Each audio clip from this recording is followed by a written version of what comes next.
call the Honourable Jo Goodhue. Thank you, Mr. Speaker.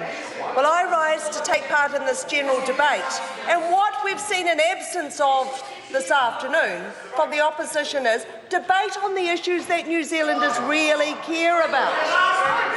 Because New Zealanders really care about their own lives and what this government is doing to assist them. So after a busy 7 years, I'm able to report, just like my colleagues have said before, that there is still so much to do. We are absolutely energetic about it, but it's been a very busy 7 years. It's been a challenging 7 years at times, but we are still completely focused on New Zealanders and how we're going to make their lives better.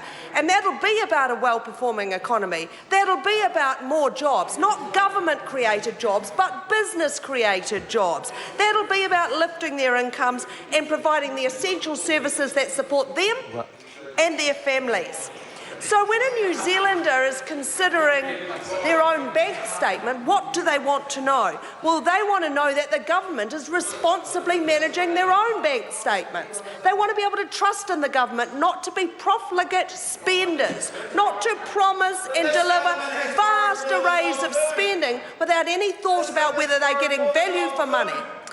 They also, if they're in business, want to know that the government is focused on making their business life better, that they're going to be more productive, they're going to add to an economy, that the government is focused on, for example, free trade agreements, so that they can sell their products if they wish overseas, that the government is always looking to a higher prize, and that certainly is what our business growth agenda is all about.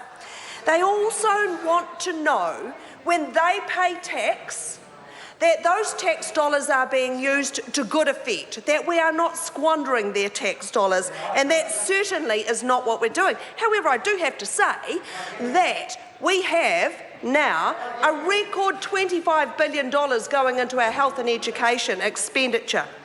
Now I want to move on to, that's good news, that's all good news, and I want to move on to some more good news. In fact, this is breaking news. Members of the Parliament, this is breaking news.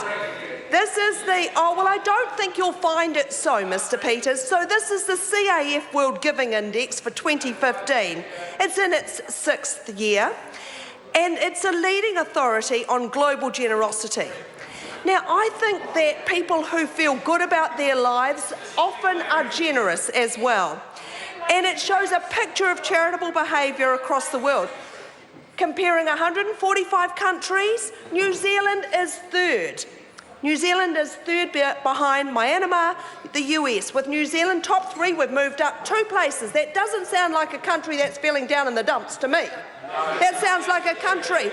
So we have been volunteering our time in greater numbers than ever before.